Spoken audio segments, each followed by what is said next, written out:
জাতীয় নাগরিক পার্টি এনসিপির উত্তরাঞ্চলের মুখ্য সংগঠক সার্জিস আলম সম্প্রতি সামাজিক যোগাযোগ মাধ্যমে ভাইরাল হওয়া অভিযোগ সম্পর্কে বলেছেন, এই সংস্থায় স্ক্রিপ্ট আপুর ব্যক্তিগত হতে পারে, কোনো রাজনৈতিক দলের হতে পারে কিংবা কোনো এজেন্সির হতে পারে। শিখছি, আগামীতে প্রস্তুত থাকবো ইনশাল্লাহ। সোমবার রাতে নিজের ভেরিফাইড ফেসবুক পোস্টে নাটকের সেই স্ক্রিপ্টগুলোর সমাধানও বদলে দিয়েছেন তরুণ এই রাজনীতিবিদ। সার্জিস লেখেন, নাটকের স্ক্রিপ্ট প্রথম ধাপে মাসের পর মাস বারবার কল মেসেজ দিয়ে পার্টির 1 থেকে 2 টপ লিডারের সাথে যে কোনো মূল্যে কথা বলতে হবে। Mission successful. এর পরের ধাপে তিনি লেখেন, পার্টির এগিয়ে যাওয়ার জন্য নিঃশর্তভাবে আবেগ অনুভূতি বহিঃপ্রকাশ করে দানবীয় হিসেবে নিজেকে উপস্থাপন করে সম্পূর্ণ পুনর্জিত হয়ে স্বেচ্ছায় পার্টির বিভিন্ন প্রোগ্রামে সহযোগিতা করতে হবে। এর মাধ্যমে পার্টির টপ কয়েকজন লিডারের সাথে ভালো সম্পর্ক তৈরি হবে। Mission successful. পরের ধাপে সার্জিস লেখেন, ভালো সম্পর্ক তৈরি হলে সেই সম্পর্কে দোহাই দিয়ে পূর্ববর্তী সহযোগিতার কথা মনে করিয়ে দিয়ে এবং পরবর্তী আরও সহযোগিতা করা হবে এই আশ্বাস দিয়ে অবৈধ সুযোগ সুবিধা ব্যবসার টেন্ডার চাইতে হবে। Mission fail.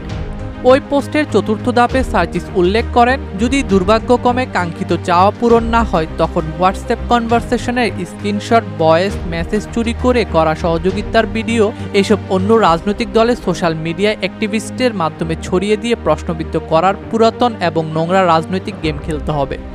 এরপর ওই পোস্টের শেষে নোট আকারে 2 ধাপে সাজেশন উল্লেখ করেন সার্জিস। প্রথম ধাপে লেখেন, প্রিয় ধান্দাবাজ বাটপার আপু, এরপর থেকে যার সাথে বাটপারি করবেন আইফোন কেনার ফেক মেমোতে তার নাম দিয়ে, তাহলে বেশি গ্রহণযোগ্য হবে।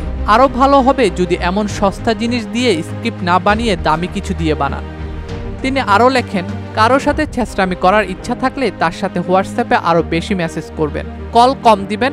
আপনার সাথে আমার 4 মাসে 40টা কনভারসেশনও নেই। স্ক্রিনশটগুলো খুব দুর্বল হয়ে গেছে। আপনার মতো এজেন্টদের ভবিষ্যৎ সংকটে। দালালি করে পেট চালানোর দিন শেষ, নতুন পেশা খুঁজতে পারেন।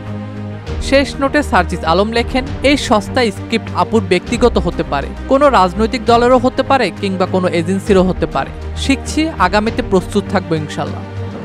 এর আগে আইফোনের একটি মেমো ও হোয়াটসঅ্যাপ কনভারসেশনের কয়েকটি স্ক্রিনশট সামাজিক যোগাযোগ মাধ্যমে ফেসবুকে ছড়িয়ে পড়ে, যেখানে এক নারীর কাছ থেকে সার্জিস আলমের বিরুদ্ধে আইফোন নেওয়ার অভিযোগ করা হয় এবং দাবি করা হয় ওই কনভারসেশনটি ছিল সার্জিস আলম এবং ওই নারীর মধ্যে।